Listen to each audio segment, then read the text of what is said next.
Ah, June 1870.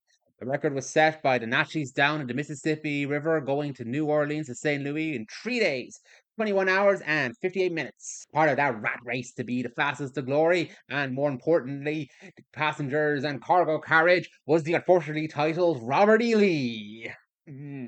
Lee's captain John Cannon challenged skipper of the Natchez Tom Letters to a race. Okay, I'm gonna drop this whole thing. I'm not gonna like read the entire script like this. Um, yeah. So the one named after the slave lover was Grand and Magnificent, which contrasted to the more unassuming and taciturn captain that he was racing against. The Natchez was more gaudy, but faster with higher powered engines. The ship was squired by this absolute bear of a man, this very charming guy. They both hated each other naturally. The namesake of some loser from the American Civil War was really stripped of all parts in order to give it that kind of advantage. The other boat, in comparison, was nowhere near the same. News of this titanic race of egos went over the US and Europe. Bets were high.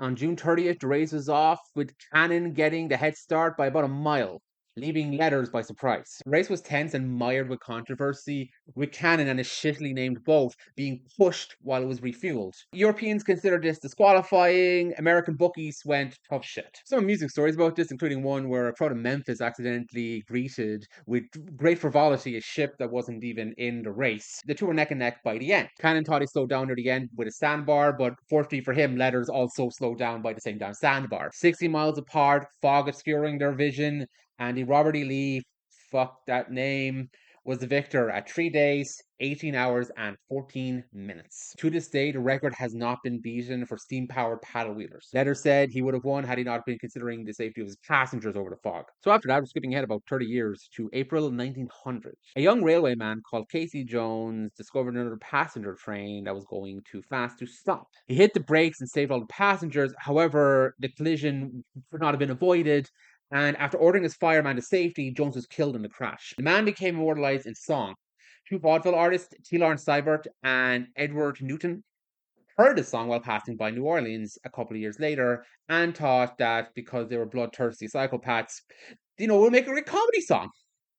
Again, a real life man who died. I don't even think it was 10 years afterwards. I won't go into the origin of the song because it's kind of a nightmare, but it was taken on board by the Leighton brothers, who performed it to aplomb in 1909. The Leighton brothers and Ren Shield immediately capitalized off the success of the song by crafting a pretty similar one with similar themes, except now it was inspired by the aforementioned boat race I mentioned before. This song became about a fictional account of somebody trying to beat the record of this Confederate loving dork. And yes, that's why he named his boat. Look it up. The name of this plucky captain? Steamboat Bill. Yes, you know where this is going. Oh, you think you're so fucking clever, huh? Then why don't you come here and do this, huh? Why don't you? This one proved to be a hit that was recorded alongside Casey Jones. Another few years passed, and we get Buster Keaton's last major release before moving to MGM, a move that basically killed his career. Steamboat Bill Jr. It was likely named after the song, though it doesn't really share a lot of commonality with the story being told in it, or it doesn't feature the song or anything. It's just that the father and son characters are both named William. One of them's a boatman on the Mississippi River. Aside of that, there's no real connection to it outside of the name. This movie also led to one of Keaton's most famous stunts. For the animated world, a certain one was pissed that he got screwed out of a lucky rabbit, vowing never to lose control over his characters again. This will become important later. Working with a brand new character, he found it difficult to get distribution for this untested little lad. The first one of these cartoons to get out there, it's popularly believed that it was actually named after the Keaton film because it was produced and distributed roughly a couple of months after Steamboat Bill Jr. came out. Though otherwise, outside of the fact that it's about a decrepit yet a comedically inept protagonist, it shares zero relation to that movie. And unlike that film, it shares a lot more commonality with its namesake and immortalized this song in a certain way. And I think it went something like,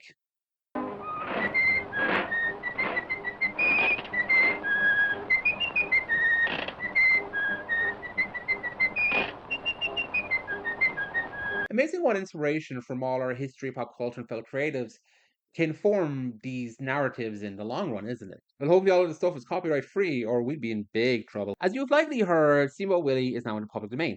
Well over a year ago, I made a movie. What I did? Well over a year ago, I did a video that goes into copyright law and looking at three specific cases, and I questioned if copyright was good within art itself. I talked about Nosferatu and Stoker's Widow, suing them over the fact that it's just basically a ripoff of Dracula. And I also talked about two more recent examples that kind of sort of relate to copyright. Actually, one of them is about public domain, and that would be Blood and Honey and The People's Joker. I'll get back to Blood and Honey, but I will say I really enjoyed The People's Joker. It's a really fun time if you get onto the vibe of it. And Vera Drew has finally gotten distribution for it and is being released all over the place. So I would check out. You can go to her Twitter or People's Joker's Twitter, or you can find a lot of information about distribution. I will link it below. I'm basically doing this follow up to look into copyright and the public domain and essentially ask the question of what the fuck we do with all this stuff and what it means to have access to these ideas and these characters.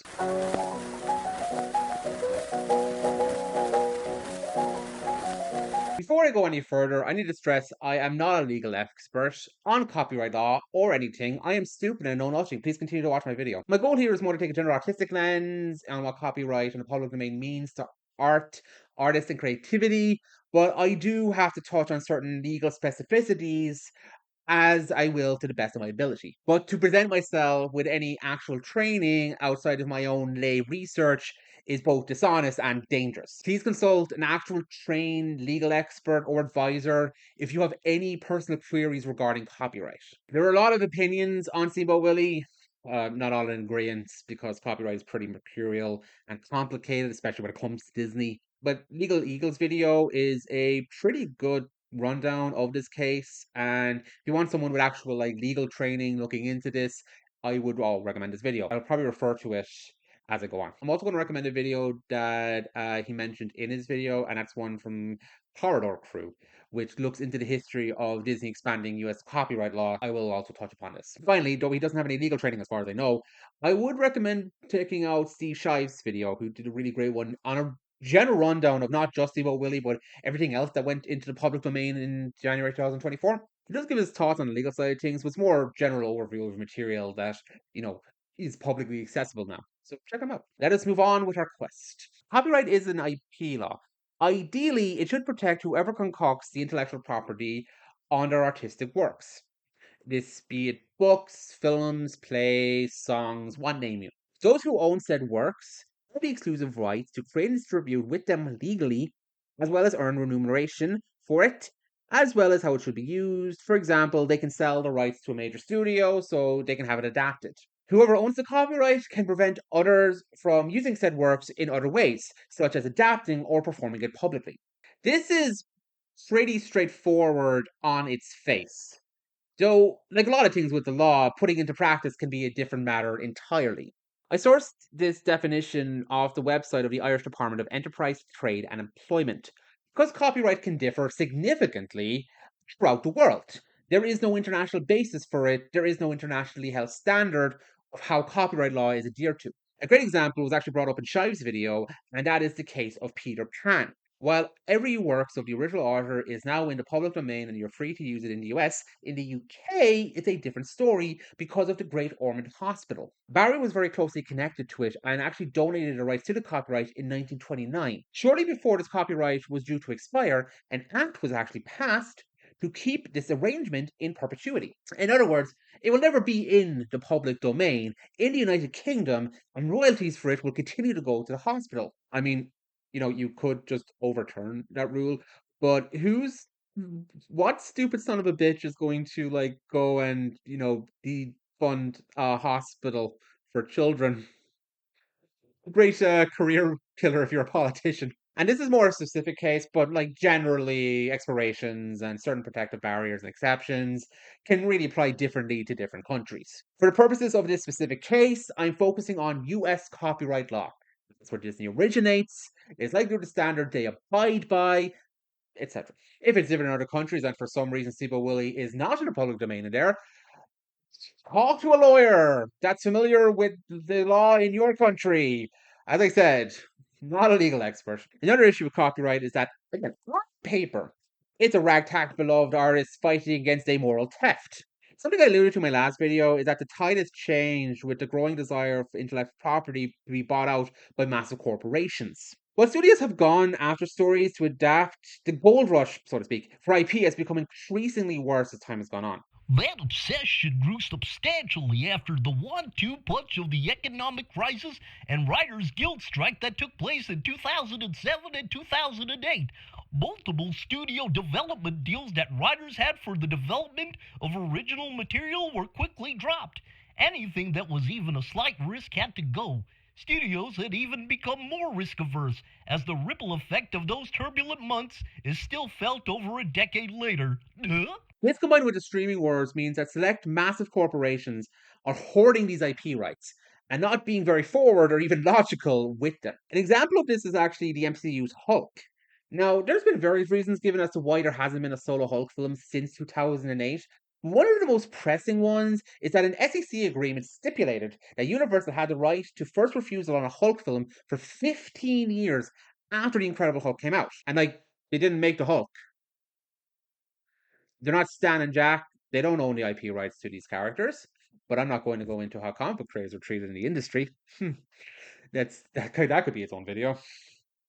I think I made the exact same fucking point in the last one. Universal just happened to be a studio that they went to in the long process of trying to make a Hulk movie on screen due to their involvement with the Lou Ferrigno show. Well, I obviously don't have any proof on me about this statement, so this is more speculative on my part. It seems to me that Universal just sat on the movie rights for this film that they had no use for without Disney specific involvement, because people, especially in the 2010s, were not going to watch a Hulk film that wasn't in some way connected to the MCU, a live action one anyway. Disney weren't going to like scurry over the profits for them. So as a result, you get no solo Hulk film. Thinking like greedy, amoral businessman, there might be a market for a Hulk film, but there's not enough of a market to make a Hulk film where you have to split the profits with another studio. Maybe you don't care about this.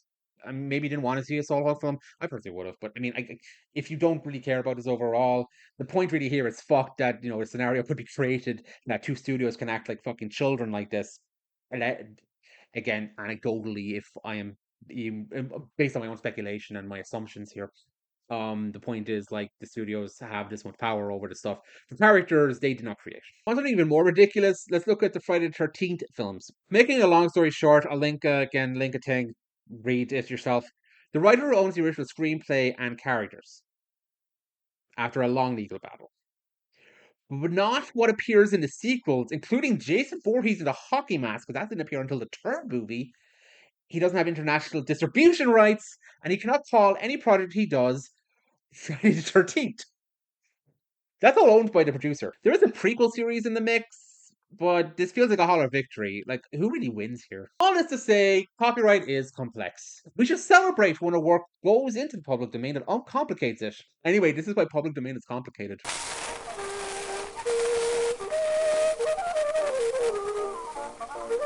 In its most basic ass form, public domain is simply a grouping of works that have no connected protections granted to them. These tend to be created as such in four ways. The copyright expires on a work, the copyright holder fails to renew, the copyright holder donates the work to the public domain, or the work is impossible to copyright. If you're wondering why you're hearing what so many works that are coming out into public domain right now, that's because for like roughly 20 years there was a bumper on US copyright law, which meant that nothing went into the public domain there until the kind of timeline expired in 2018 and those works started to basically expire from then. So, with all that said, is Mickey Mouse in the public domain? Ooh, short answer yes with an if, long answer no with a but. Steamboat Willie, the 1928 cartoon featuring the first appearance of the Walt Disney mascot Mickey Mouse, created by Walt Disney and Ub Iwerks, is in the public domain. But here's something really frustrating. Characters can be copyrighted separately from their first appearance in a published work. An example of this is a court case regarding the character of Jack Ryan. Tom Clancy fought to get the copyright for The Hunt for Red October back from his publisher. However, this got tangled up in a lawsuit about whether or not his estate owned the rights to the actual character of Jack Ryan or if the publisher did. Distinction of what makes a character copyrightable within their own right rather than attached to the story can be a challenge. But in the US, with certain case precedent, it can be defined in two ways. Distinct delineation, where a character has certain definable characteristics that distinguishes them as a recognizable one in a way that wouldn't be the case if you remove said characteristics. A famous example of this is Superman. Publishing houses were sued for creating characters with similar delineations as defined by the law. The story being told test. If a character is removed from a story when the story completely alters, then that character separate from it can be copyrighted. So if you remove someone from a character-based storyline, the story doesn't work if you replace them with someone else. And character protected. So does Mickey Mouse fall for either? Well, the story being told is kind of out the bag because he was just used as a guard character for slapstick cartoons. You could replace him with anyone, really. Distinct delineation kind of adds up because he's a very distinct character with a personality unique to him. So how unique he is really up for debate. But what helps here is, I mean, he's Mickey Mouse. Everyone knows who he is.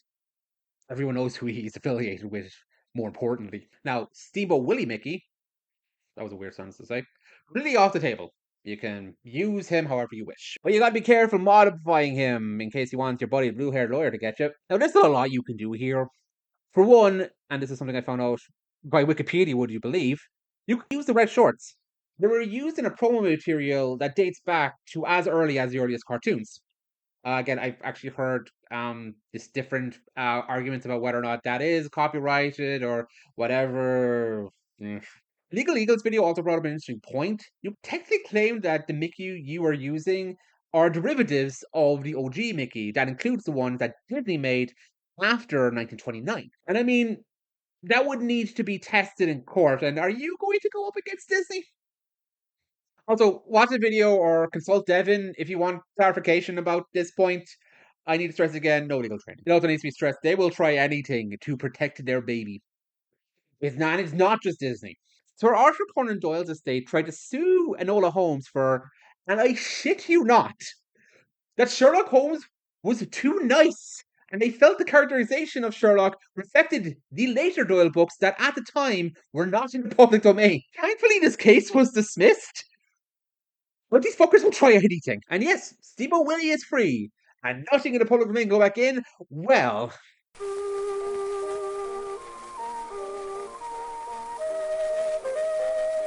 Okay, I need to make this clear before I go any further.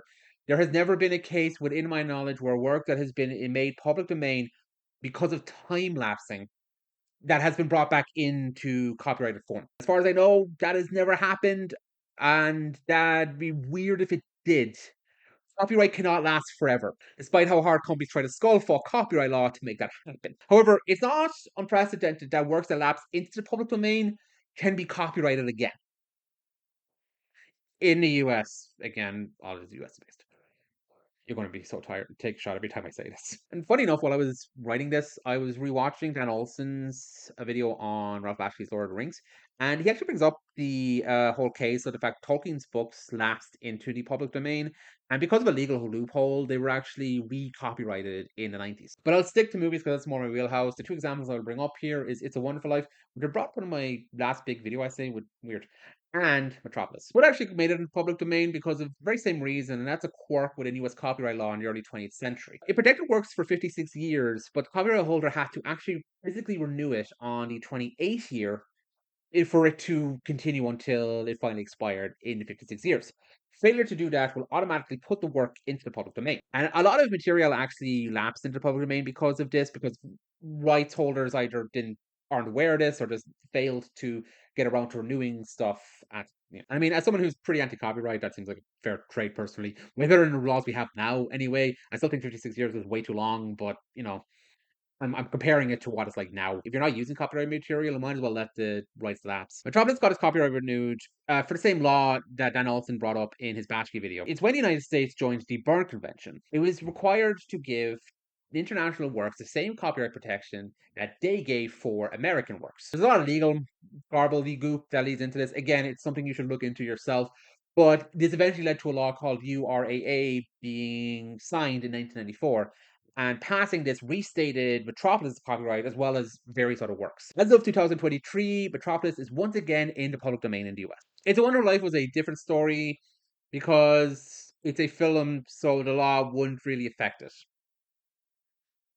Try that again. It's a Wonderful Life is a different story. Because it's a movie from the US, this law wouldn't have affected it. I mentioned in my Christmas video that the movie lapsing into public domain actually led to it gaining an audience when it failed in the thing, which is why the copyright wasn't renewed to begin with. After it did find its audience, Republic Pictures, who originally allowed the copyright to expire, leveraged the fact that they had the rights to the story of the film it was based on, and it also bought the music to cease and desist other studios that played the film and went through an exclusive deal with NBC, allowing them to play the film every Christmas. This is likely backed by a court precedent involving another Jimmy Stewart film, Rear Window. This kind of sucks, to be honest. I mean, again, as mentioned in a couple of other videos I've done, the public domain lapsing was actually probably the best thing to happen to It's a Wonderful Life. It's likely why you even know the movie. As for Metropolis, the US public domain status helped to gain life in various different ways.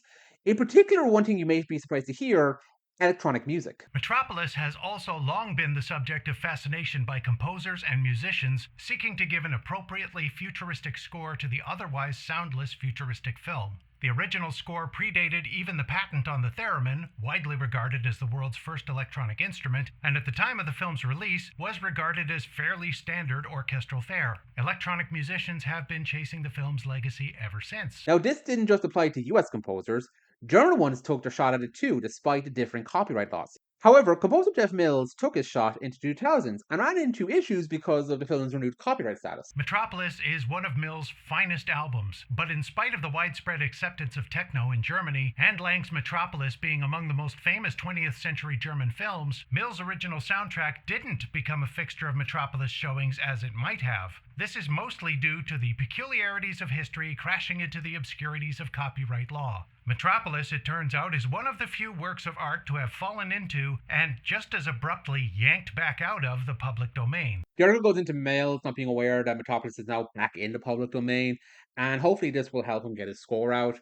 But that's a lot of creativity and reinterpretation of the film that was lost due to archaic and restrictive copyright laws, the commercial rights of dead men, I'm presuming. And again, let me make this clear. Steamboat Willie didn't lapse out of copyright due to renewal failure.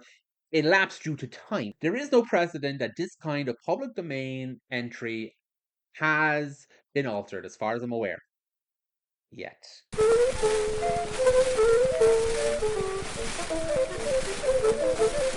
So the internet recently has been abuzz with plagiarism for reasons I can't imagine why. Christ, it wasn't y'all, it was someone else!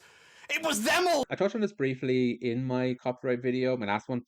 But using a then recent plagiarism scandal to illustrate my point. Still, I haven't really exactly given my elaborations on why I believe copyright infringement and plagiarism differ.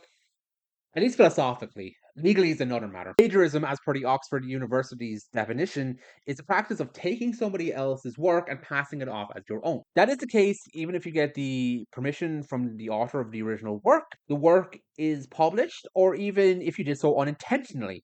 Though if you could prove the latter point, you may not get in as much trouble. The way this differs from copyright infringement, to me, is how the ownership works. Because not only can you plagiarize material that's in the public domain, it's way more specifically about what you are copying for your work than it is about where the source itself came from and how it's implemented. Plagiarism is straight up theft. You're taking somebody else's work and pretending it was you who did it. Whereas more general copyright infringement, for example, using a character from a pre-existing work in yours, it's not taking their work, it's using their ideas. But this is where I think people may start to disagree with me. I don't see that as stealing. Again, I go on about this in the other copyright video, about how art is a conversation.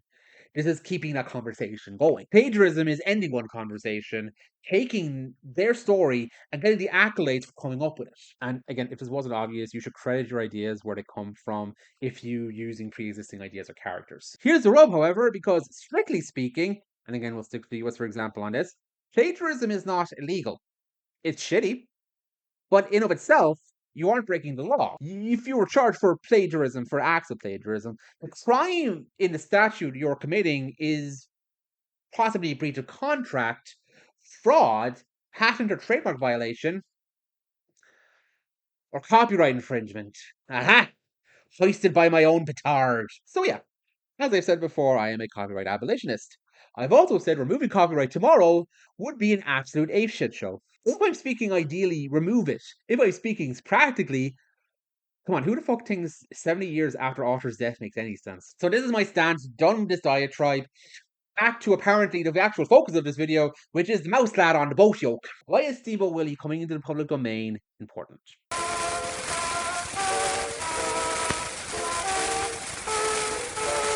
In my intro, I mentioned Disney getting screwed over. Let's briefly go into what happened with Oswald the Lucky Rabbit, as it may offer context as to what followed. Oswald was the creation of Walt and Noob Iwerks, and even taking into account the other success, such as their Alice cartoons, was their breakout star. Between 1927 and 1928, Disney and its new animation team made 22 shorts for Universal. However, things came to a head due to producer Charles Mintz, who Disney had worked with for a while, and he was constantly butting heads with him. Mintz didn't value Disney as an animator and was tired of his constant demands. He got their usual go-between, George Winkler, to get Disney's animators to sign with Universal with or without Walt. Iwerks refused, but most of them signed with Winkler. They eventually offered Walt a contract with a substantial pay cut, and eventually these negotiations fell through. Walt, Roy, and Oob walked, without Oswald, as the studio owned him, not Disney. This would eventually lead to the creation of Mickey Mouse and Steamboat Willie, and Oswald has his own interesting history, including rather funny how he got back into Disney, the company's hands. But more to this point, Walt was pissed. He vowed never to work for anyone else and own everything he created. His vow was kept almost immediately when Mickey's popularity led to Milton Mouse, which the company sued over, and later Foxy, created by one of Walt's former animators for Warner Bros. Rather hilariously, this character was halted because Walt just rang the guy and told him enough of this now. This led to the rather hilarious fact that his final cartoon ends up depicting him getting fucking shot at the end of it. He came back redesigned to avoid a whole copyright malarkey in a Tiny Toons episode in the 90s. I'm only pointing this out because somebody else will. Yes, I know. But the persistence of keeping these IP protections has long stayed with the company decades after Walt's death. This can be seen in obvious stuff like, selling their works without permission, aping their designs for their own movies, or reselling screenings or works with express permission. I don't agree with a lot of this, but again, this is what companies do. They've gone so far as to sue daycare centers for using their characters as murals, and infamously, and again brought us up in the last copyright video, refusing to allow grieving parents to use Spider-Man on their son's tombstone. Before I go into other aspects involving Disney copyright, and you probably know what I'm going to bring up later, it should be noted that there are aspects of copyright enforcement they seem way more okay with. This is more anecdotal, but from my own experience, being a YouTuber who talks on media, I get a lot of copyright claims on my stuff.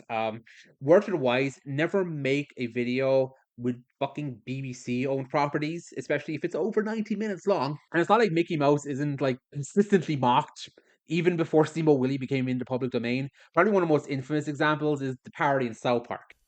Woof! You don't talk to me like that! You little piece of shit! So you're probably thinking it's covered in fair use. And that is basically true, but it should be noted. Again, I said in my last fucking copyright video, I'm going to bring some plot, I'm sorry. Fair use is not a legal protection in the eyes of the law, it's a defense. In other words, it's to a judge's discretion as to whether what you made passes the threshold for fair use or not. So yes, legally speaking, parody can still be on the hook for copyright infringement. So why don't Disney sue for improper use of the mouse like this? Well, for one, they have. Rather famously in the 70s even. Frankly, they sued Discomic for making Mickey too relatable. And honestly, the South Park parody is really funny because they're very careful not to actually use the name Mickey. He's usually referred to the boss or Mr. Mouse. So why don't they? Well, there are varying factors, and keep in mind, the next bit again is pure speculation. I'm not on Disney's cooking board. I don't know how they operate, or even if this was a topic of discussion for them. There's this prevailing idea, especially when it comes to like massive corporations or rich people, is that because you can sue, it means you will. Like, for reasons most lawsuits are settled out of court, they're expensive and time consuming. What's more important when considering lawsuits is damages.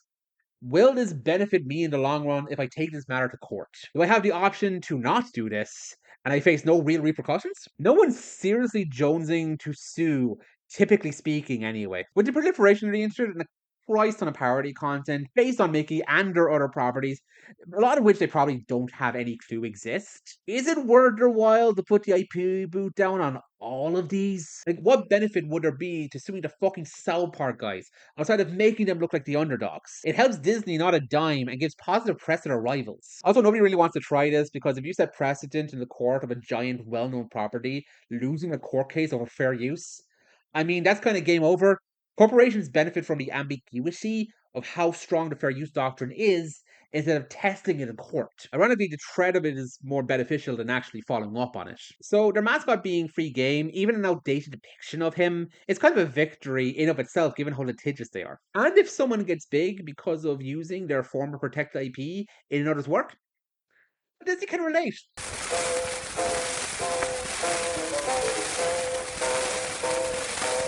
Yes, this is something brought up a lot, and it remains a fair point in terms of their hypocrisy.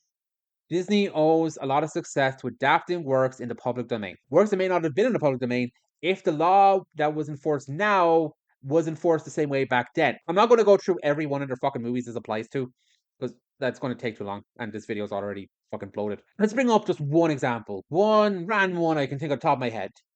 Pinocchio. The original author, Carter Collodi, died in 1890. Pinocchio the novel was published in 1883. Going by the copyright laws in the time period, this would protect it until 1911 with an option to renew if Collodi left the work to the estate before his death. However, there is no indication that this was the case, at least as far as I can find. If you have any details on this, please let me know. And this is a moot point anyway, because this would have only stopped it from being in public domain until 1939, the year before the Disney movie came out. When would Pinocchio have lapsed into public domain if copyright were as strong now as it was back then? 1960. 20 years after the movie came out. Maybe they would have bought it. Because they actually did buy the rights to a lot of works they worked on, and then they made a pretty skewed movie about them trying to get the rights of the stuff they worked on. But not having to pay royalties certainly helped them, especially as production of this film would have bumped up just around wartime. And I mean, hopefully Pinocchio doesn't have any significance to Disney, like, say, for example, Fate steps in and sees you through.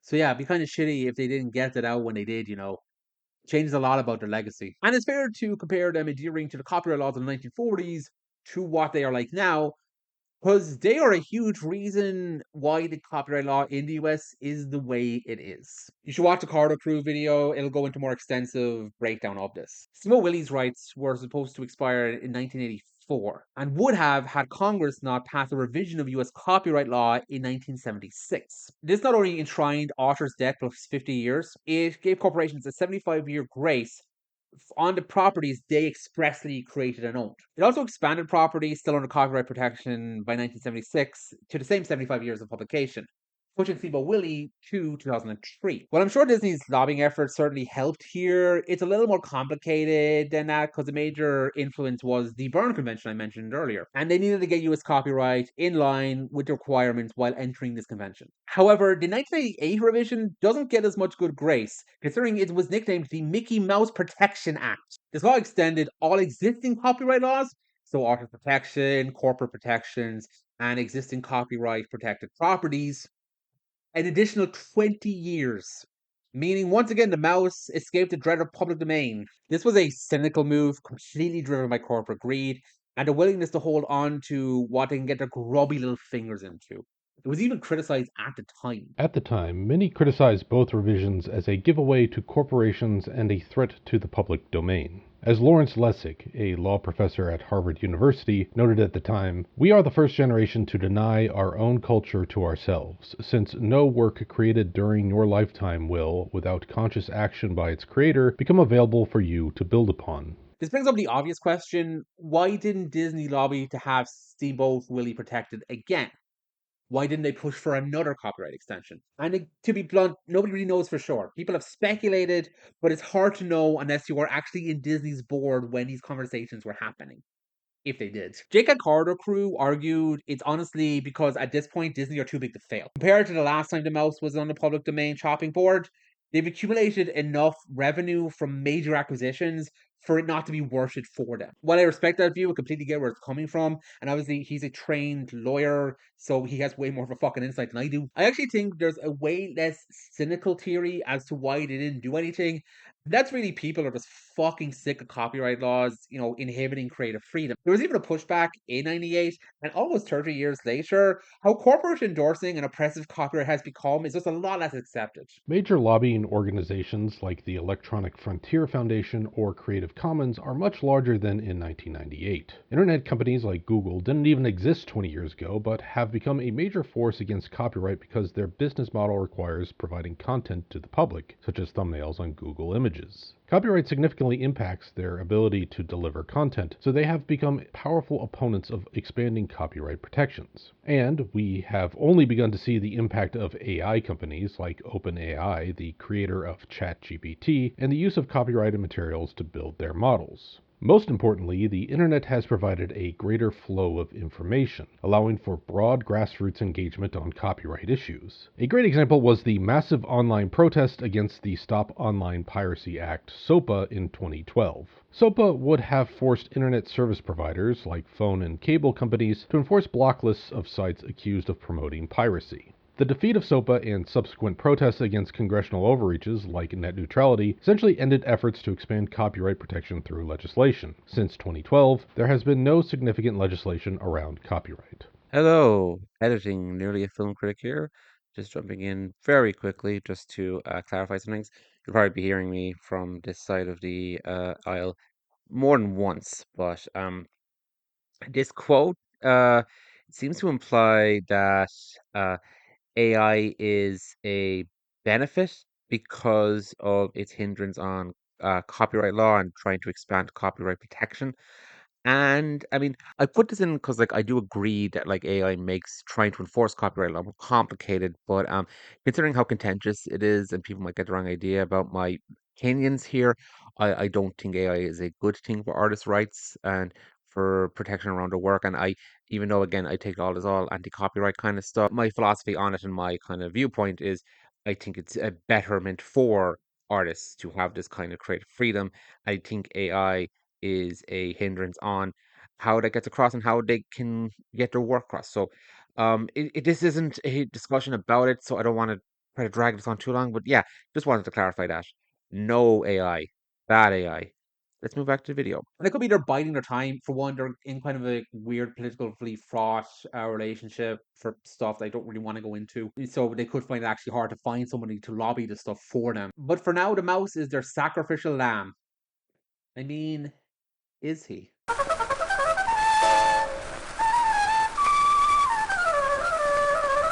Trademarks are a means to denote goods and services, specifically being the product of certain brands, usually done to protect logos, names, phraseology, designs, and so forth. You can tell already a major way trademark differs from copyright is that it's more based on commercial interest, not artistic rights. It's a sensible point is not to confuse the market with the floods of imitators mistaking the branding in question. It also lasts indefinitely. Copyright, by its nature, should expire at some point. Trademark can be indefinite as long as the branding, the phraseology, the logo, whatever, is in commercial use and is being renewed. So you're probably saying to yourself, well, can't trademark be used in place of copyright, just giving an endless copyright enforcement? And actually, in US law, anyway, no. That Star vs. Fox is a 1998 ruling regarding a television series based on the novel Crusades of Europe. The novel lapsed into public domain due to failure to renew. However, Fox required the rights to the book and therefore exclusive rights to the series. The Star then edited the TV show to make its own series, World War II Campaigns, removing references to this series, and they didn't credit Fox. This triggered a lawsuit due to copyright violation. Their argument was it violated the Lanham Act, which governs trademark by exhibiting reverse passing off, meaning they. Oh, sorry, fucking. These laws are just really fucking confusing to me. Reverse passing off means they took something created by someone else but disguised it as their own. While Fox won this, the later appeals reversed the copyright claim, but not the trademark one. This makes it clear that companies cannot just use trademark as an indefinite copyright claim, which was kind of an unclear territory. Trademark is there to prevent confusion on whether someone is selling you something by attempting to pass off or mimic similar products. Here's the thing with that, however. What do you associate Mickey Mouse with? And Disney are cute with this. They changed their logo for their animation studio specifically to this.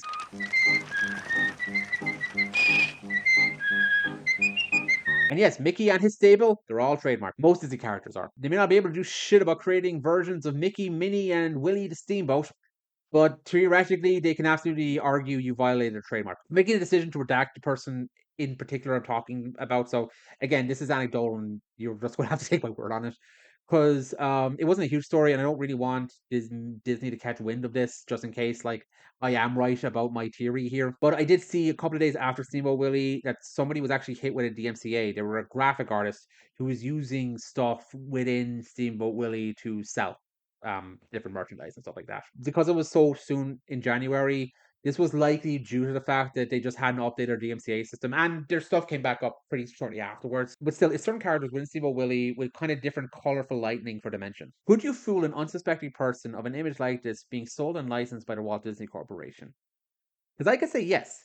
Now, the website they upload all this stuff on, it does like kind of nerd graphic stuff. So if you're on it, you're probably aware that this is not like official Disney merchandise, but still, this argument can be made. Now, I personally don't care. Fan works are a dime a dozen, and there's stuff a lot more brazen what this person did out there. I just don't care if an artist gets paid off materials associated with a well-known brand that it completely goes against my fucking stance on this stuff. But you see the problem here, right? Our good pal Mickey is very, very associated with the Disney brand, meaning lots of uses of him, public domain or not, can be easily said to be confusing to the market and therefore violate trademark. As of the time of writing the script, there has been no case where the non-Disney use of Steve-O Willie has been filed as a trademark violation by Disney. But the possibility that this can happen is a reasonable one to come to that would absolutely hinder people from making works inspired by it. Well, maybe not all of them. Because if there's certainly one thing we can say these adorable, marketable characters won't be used for, by their official company at least, it's horror. I don't want to play in your yard. Hello there, editing me, cutting in again. So this is the director of Winnie the Pooh, Blood and Honey.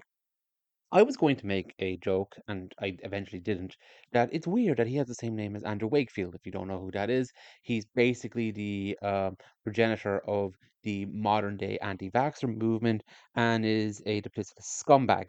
I'm not here to talk about him. I'm here to talk about other things, and the point is, I wasn't able to really make this joke because his name is Reese Frack Waterfield, not Wakefield, which I say multiple times in this segment. I don't know why I read dozens of articles about this guy to piece the story together. I don't know how my brain kept reading it as Wakefield. It's written several times as Waterfield. In incredibly unlikely event that this man is watching this video. I am so sorry. I kept saying your name like that. I'll just have to keep putting up like an addendum, like in writing that it's Waterfield, not Wakefield, because I say it a couple of times and I don't feel the need to like dub over myself saying it over and over again, so I can live in my absolute humiliation in terms of like all of my interjections of this kind of voiceover. This is the most embarrassing. Anyway, sorry about that, and let's get back to the video. See, I told you to talk about Blood and Honey. Eventually. Winnie the Pooh, Winnie the Pooh, Blood and Honey is the brainchild of Reese Frack Wakefield. And say it with me now, kids. I talked about it in my last video about copyright. So it's perception that he made this idea just because it'd be an easy eye-grabbing cash grab. That is the case to a degree. The idea didn't really come from the fact that they'd actually get a lot of attention for it. This came as a surprise to everyone involved. He and long-term friend and failed actor Scott Jeffrey founded a micro-budget studio together called Jagged Edge and tell a rather more grounded version of events. It was Jeffrey, fed up with auditions, who first pivoted to producing. His debut film, made for under $12,000, was an I Know What You Did Last Summer knockoff called Foxtrap, which he wrote and produced. Jeffrey sold it to ITN Films, one of Walmart's leading suppliers of micro-budget movies. Vowing to become the Terminator of producing, he set himself the goal of making over 100 films by the age of 30, to stand out from the crowd. In the last 8 years, Jeffrey has made 114 films, including Tooth Fairy, Drilled to Kill, Curse of Humpty Dumpty, and Demonic Plastic Surgeon MD. Every one of which has not only been distributed, but, he says, has also made a profit. Having achieved his goal, Jeffrey set his sights on making a film that would go viral. Because I know that, annoyingly, with this industry, it's very much about, like, oh, you're the person that did this. It's not always about your ability, says Jeffrey. Which is why I've gone down this route of constantly making films that are Winnie the Pooh, or like, I just shot a film called Monsternado. It's ridiculous stuff, but the end goal, when I finally get where I want to be, is serious filmmaking. Living with Jeffrey, Frank Waterfield picked up filmmaking almost through osmosis. Although still working at the energy company, he would often discuss projects with Jeffrey until eventually they began developing and producing together. It was ITN president Stuart Olson who first spotted an article about Winnie the Pooh lapsing into the public domain in early 2022 and sent it to Frank Waterfield in the WhatsApp chat they used to kick around ideas. At one point, they were considering making a horror Sherlock Holmes whose copyright has also recently lapsed. In the 32 years since launching ITN, Olson has put out 700 micro-budget movies, 40 of which have been produced by Jeffrey. His is a simple formula: public domain characters, genre, horror, western, sci-fi, and sequels, all direct-to-consumer. If something works, you keep doing it over and over, Olson says.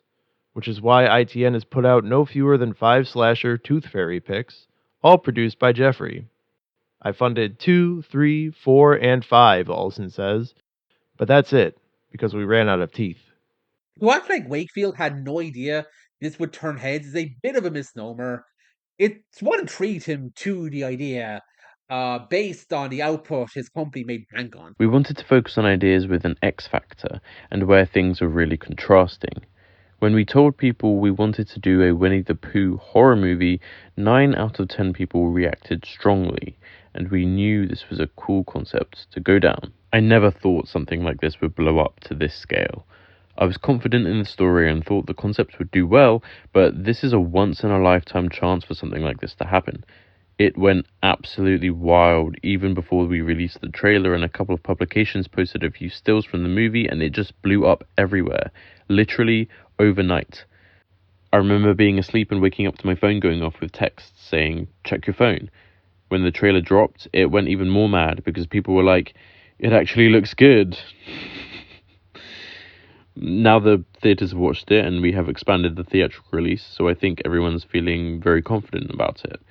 We did this all with no PR, marketing, and zero spends. I 100% believe that nobody saw how viral this went coming. Nothing they made like this before ever went viral, and they've been shocking out shock shit or button pressing horror films for years. Hundreds of them. ITN fills them up in Walmart bargain bins. This is the first film they've ever put money behind ever to get a theatrical release. I don't think it's like feasible to try to figure out getting to the bottom of why something goes viral. It's a random happenstance on the internet. But theoretically, the public domain delay in the late 90s that Disney pushed for probably helped matters here. In the last 20 years of social media growth, Winnie the Pooh is one of the first recognizable properties to enter the public domain. Because the way geek media rose, also outrage bait articles, the interest in weird stories like this, and like all of this having this sort of cottage industry of media stuff being pushed out like that. It's just a perfect storm to get a film like this to the attention of people and make it go wild. And holy fuck, were people not happy. Whoever made that Winnie the Pooh horror movie deserves to rot in the deepest part of hell. Good morning to everyone except the creators of Winnie the Pooh. Winnie the Pooh? Well, have fun with that. Good morning to everyone except the creators of Winnie the Pooh, Blood and Honey. What would possess you to take one of the most lovable characters from childhood and turn him into a killer? Disgusting. You should all be ashamed of yourselves. I'm 100% boycotting it. My latest for publication is a polemic against the Winnie the Pooh slasher movie, which is undoubtedly the most disturbing use of Pooh Bear IP since the Heffalumps and Woozles song. Let things for children just be things for children. As soon as the A.A. Milne's rights expired, we get this? The world is really due for a backlash against nihilism. You know what they say about bad publicity? The budget was estimated to be roughly 100K, which includes marketing, so most places assuming it's around like 50K. The film grossed 5 million, 100 times the estimated shooting cost. So if you got angry over this, well done. You saved this movie from rotting obscurity in a Walmart fucking bargain bin, and later be used in best of the worst, like years down the line, if that fucking show isn't even still running at that point. And now you've turned this into a marketing empire. At the time of writing this, a sequel has been released, and it seems to be actually doing pretty well, even getting surprisingly good reviews considering the last one was fucking slated. They also announced a Bambi horror film, another property Disney popularized that went into the public domain around the same time. A trailer has recently been released of that. A Peter Pan film where he talked about making Tinkerbell both fat and a recovering heroin addict. Thanks for that. I'm not sure how far down to recovering is, considering like one thing that people know about heroin is that it doesn't tend to make you gain weight, but this is when they went into the public domain in the US. I'm not sure if they're aware of the Ormond Hospital loophole, considering I think a lot of this stuff is shot in the UK.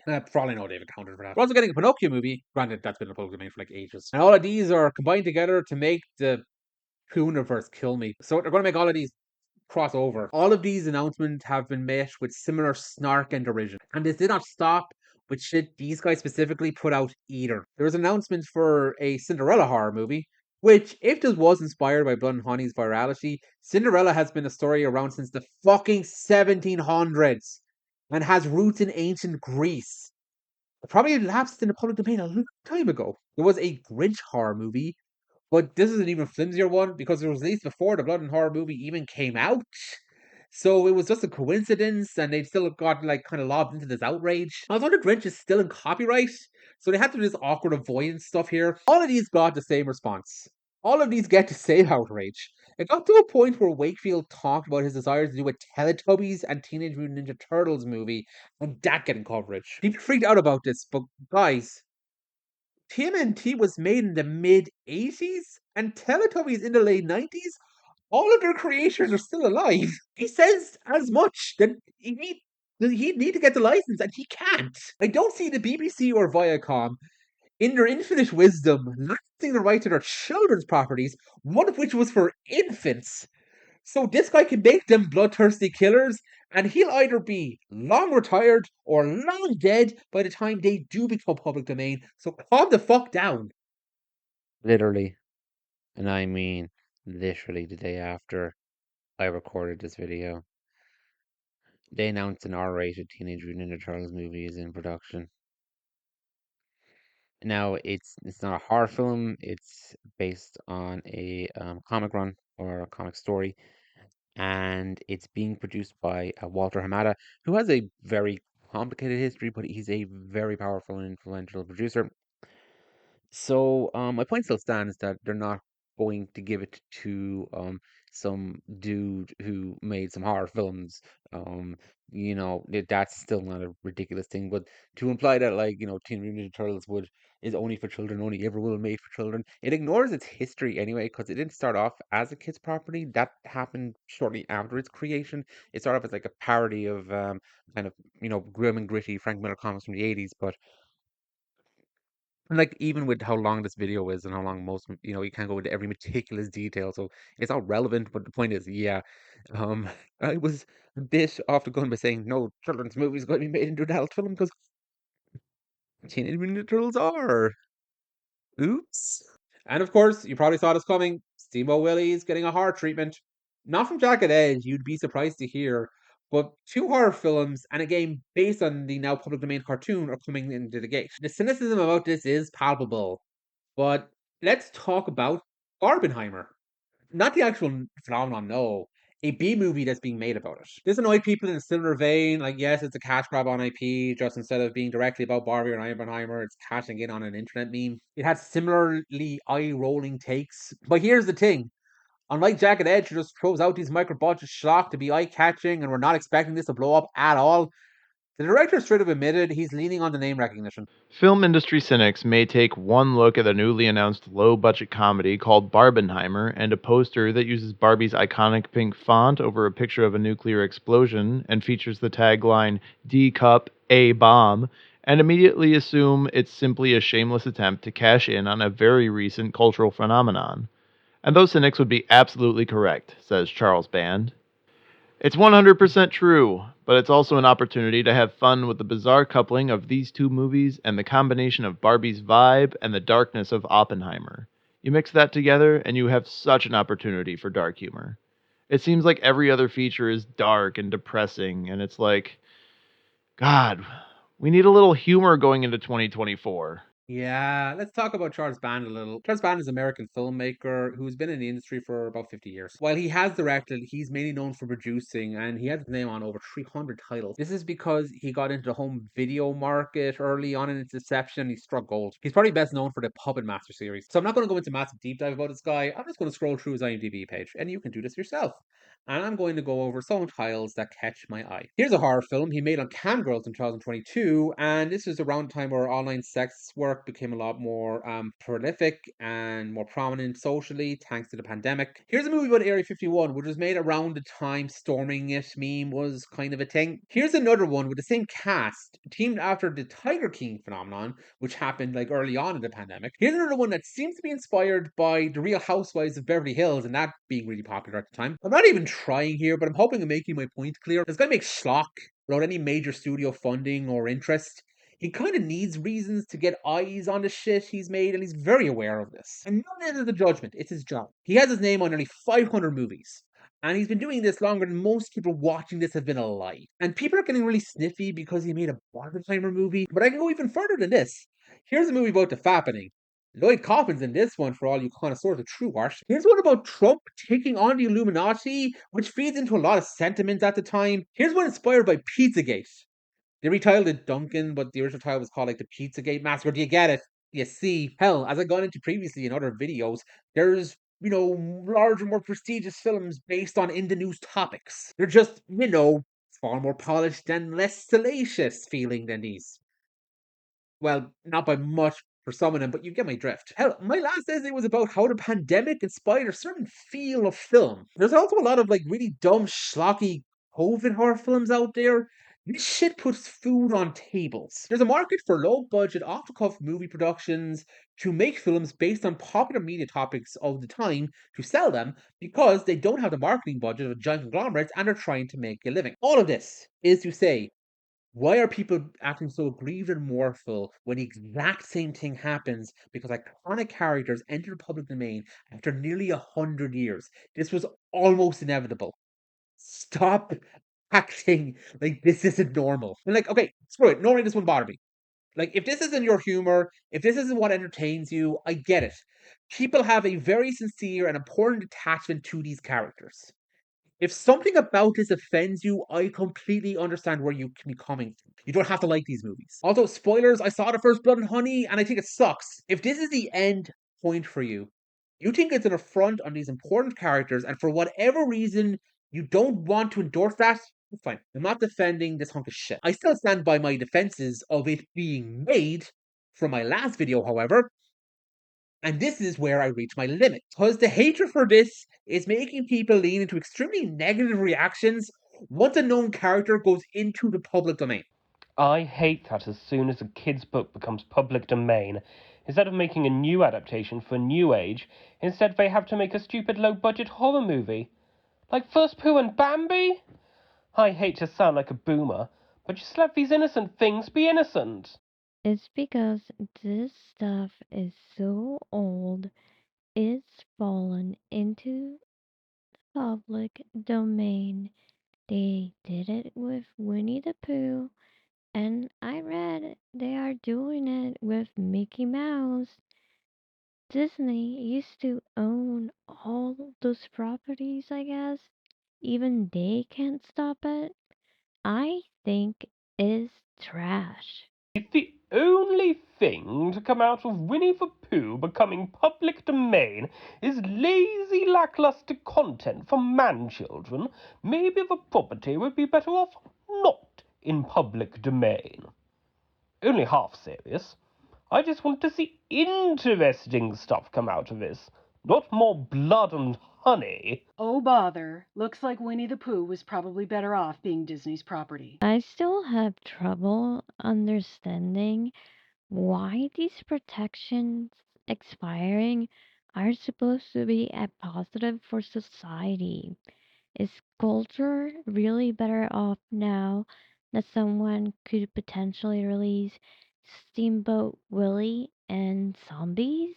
This seems mild at the moment, and a lot of them aren't saying specifically that public domain should be gone. I mean, some of them are, but yeah. But this can go stronger, especially if this trend gets exacerbated in the media. And if what I said above is true, and Disney didn't lobby to extend copyright protections over a sway in public opinion, well, public opinion can change. Do I think this is an intentional ploy by Disney and other conglomerates to change people's minds on the public domain so they can lobby them down the road? No, of course I don't. These are just dudes who made a living doing low budget entertainment with this idea that gets eyes. There's nothing insidious about this. Do I think they can jump on the press coverage and framing of this stuff being lazy cash grabs to convince people of the values of keeping public domain away from certain copyrightable works if they ever attempt to lobby in the future, as public support on extending copyright is not really there right now? It may not be likely, but I don't want to turn it into a possibility. As mentioned, conglomerates badly need IPs to make these movie studios even remotely lucrative.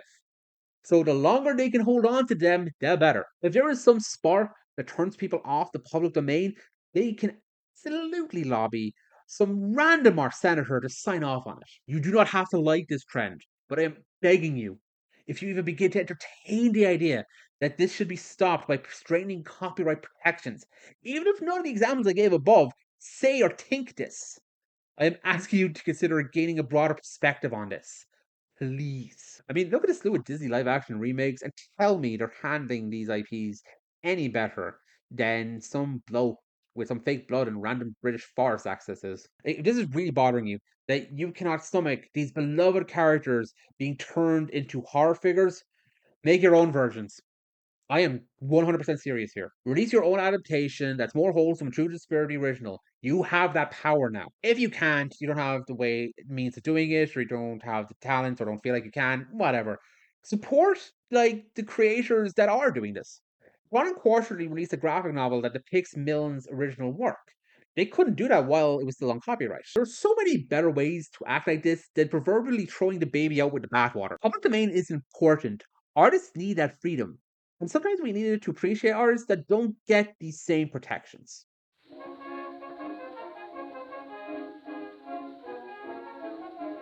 When I was younger, I used to buy into this whole idea that Quentin Tarantino was a rip-off artist, because a lot of his ideas and influences were from old movies and obscure B films and genre stuff. He took this stuff and made his movies. Ignoring how I feel about the guy personally, he appears to be a Zionist blowhard, so fuck him. That's not really a fair assessment of his work. He's incredibly open about what inspires him as an artist, and I'd be hard-pressed to believe that people get the exact same experience with Kill Bill as they do like random wuxia movies. The fact that he's so honest is great because it lifts these other artists up and gets eyes on obscure films they otherwise wouldn't have. Again, despite my problems with him, he's always been pretty good for that. You're probably asking why this is important. Why protecting public domain rights is so sacrosanct that some morons hyperbolizing on Twitter made me write nearly 10,000 words in defense of it. Actually, it was over 10,000 words by the time I got to this point. I've gone over my issues with copyright and how it tries to marry the oil and water that is art and commerce, so I won't repeat that here. I think a point in public domain's favor is that it is the great equalizer. For one, we make sure we don't lose so many titles to the digital wasteland that is streaming services dumping shows.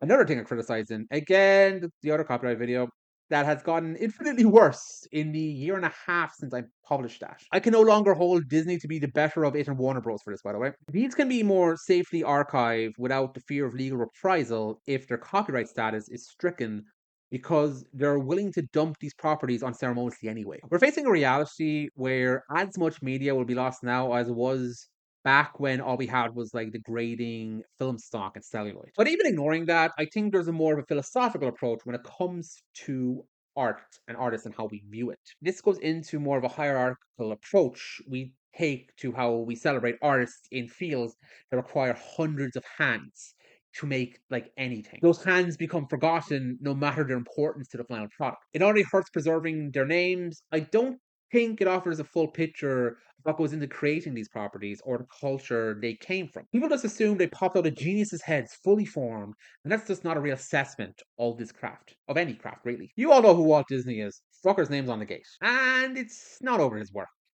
This is over the propaganda campaign his company put into. How many people do you think know the Brothers Warner that aren't cartoon characters for comparison? Maybe some, but not as many. More people probably know who Iwerks is, but they'll treat their creation like it comes out of divinity on high, when not only was Mickey Mouse an attempt to course correct after the cat rabbit was snagged from them, there was a lot of influence going into the mouse's creation by their own work. I think we were rather indebted to Charlie Chaplin.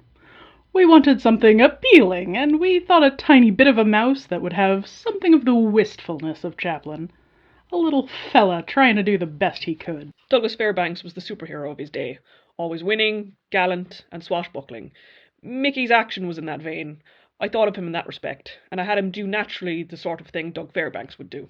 Good thing actors aren't copyrightable, huh, lads? Obviously, influences are fine. People talk about what influenced them all the time, but there's going to be a bit of caginess in cases where you're talking about stuff that's created that was considered by others, to be a rip-off or copyright breach based on inspiration. This will hit more obscure works, especially because they are least likely to be influences and therefore more likely to make people think you stole from them. And actually, a rather recent example of this is the plagiarism accusation put over holdovers, which I'm again not going to go into. A lot of people have said it's bunk, but link below the article, look into it. And I mean, it's not like Mickey Mouse was wholly original and not without influence either, which makes them C&Ding ripoffs all the funnier. All of these were part of what's known as the rubber hose movement, which originated with Felix the Cat.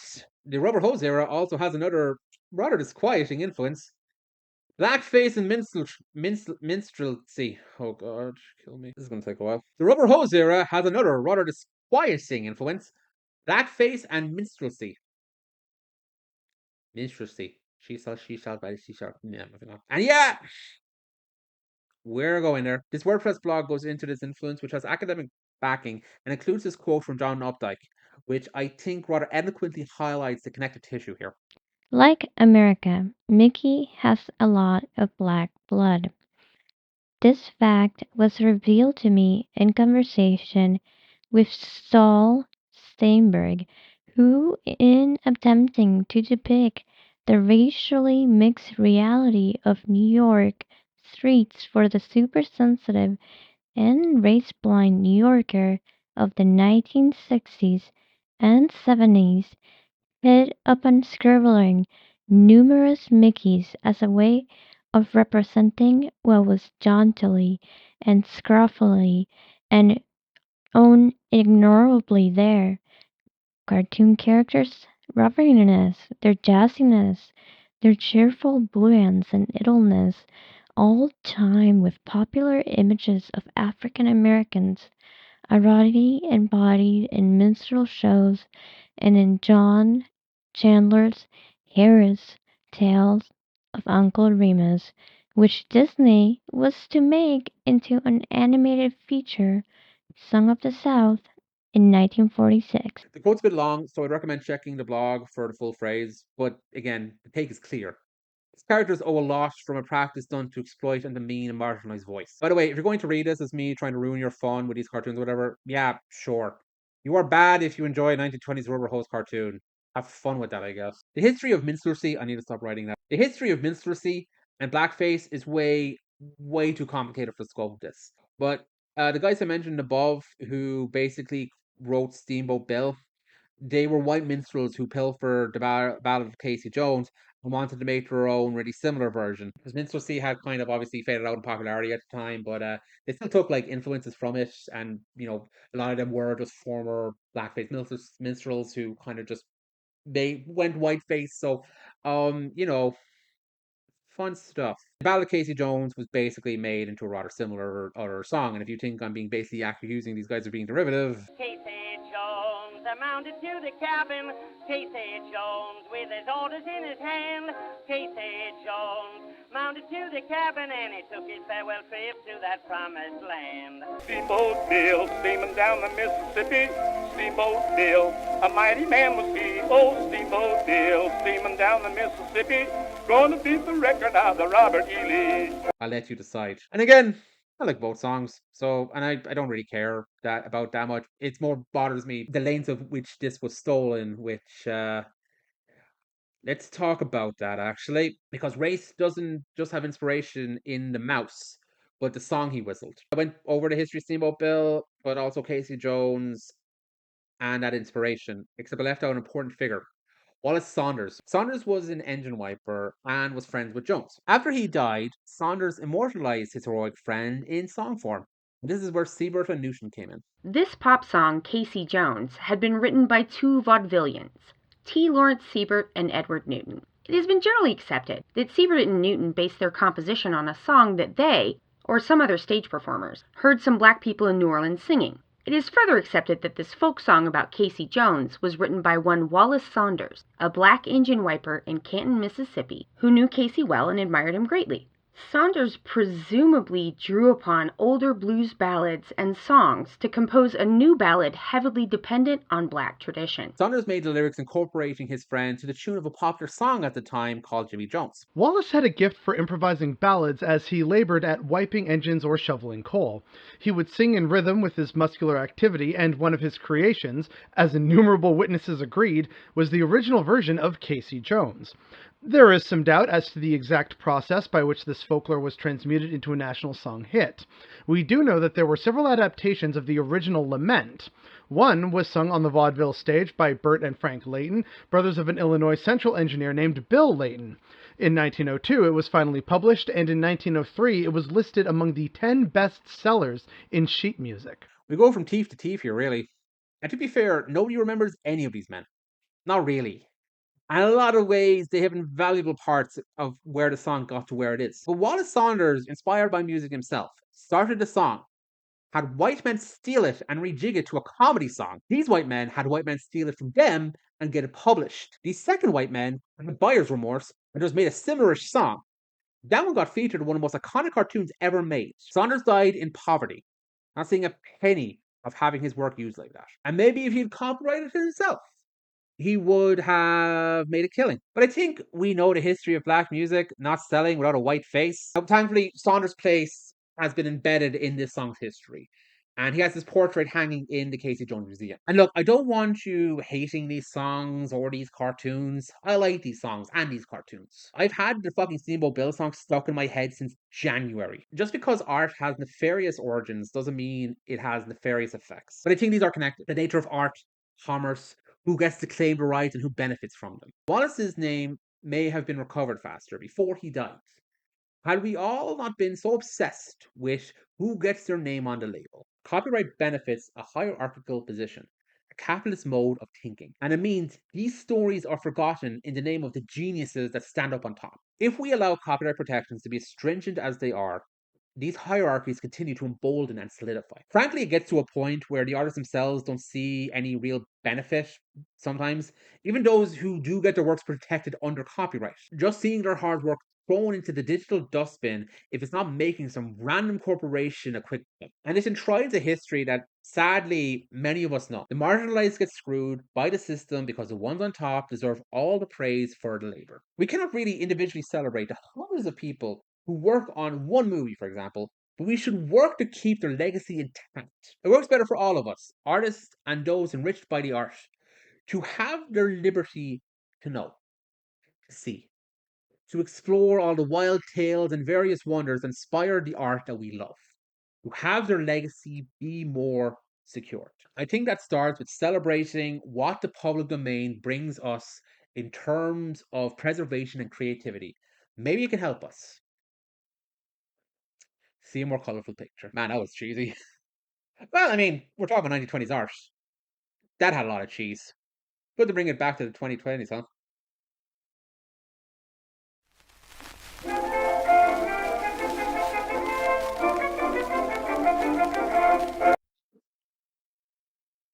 The irony of me having to do this because YouTube copyright claimed a song from 1911 is not lost on me. We live in a clown world. Down the Mississippi came the whippoorwill, commanded by the pilot, Mr. Steamboat Bill. The owners gave him orders on a strict QT to try to beat the record of the Robert E. Lee. Just heated the fire out the old smoke roll. Burn up your cargo if you run out of coal. If we don't beat the record, Billy told the mate, send a mail and care to Peter at the Golden Gate. Oh, Steamboat Bill, steaming down the Mississippi, Steamboat Bill, a mighty man was he. Steamboat Bill, steaming down the Mississippi, gonna break the record of the Robert E. Lee. Up then stepped the gambling man from Louisville, who tried to give a bet against the whippoorwill. Billy flashed a roll that surely was a bear. The boiler it exploded, blew them up in the air. The gambler said to Billy as they left the wreck, I don't know where we're going, but we're neck and neck. Says Billy to the gambler, tell you what I'll do. I'll bet another 1,000 I'll go higher than you. Whoa, Steamboat Bill, he tore up the Mississippi. Steamboat Bill, the tyrants made him square. Steamboat Bill tore up the Mississippi. Explosion in the boiler got him up in the air. The river's all in mourning now for Steamboat Bill. The more you hear the pumping of the whippoorwill, the crane on every steamboat that blows the steams from Memphis till it entered down to New Orleans. The wife of Mr. William was at home in bed when she got the telegram that Steamboat's dead. Said she to the children, blessed honey lambs, the next papa you have will be a railroad man. Oh, Steamboat Bill, Mrs. Long the Mississippi, Steamboat Bill, he's with the Angel Band. Oh, Steamboat Bill, Mrs. Long the Mississippi, he's a pilot on the ferry in the promised land. Oh, Steamboat Bill, miles long the Mississippi, Steamboat Bill, he's with an Angel Band. Oh, Steamboat Bill, Mrs. Long the Mississippi, he's a pilot in the ferry of the promised land.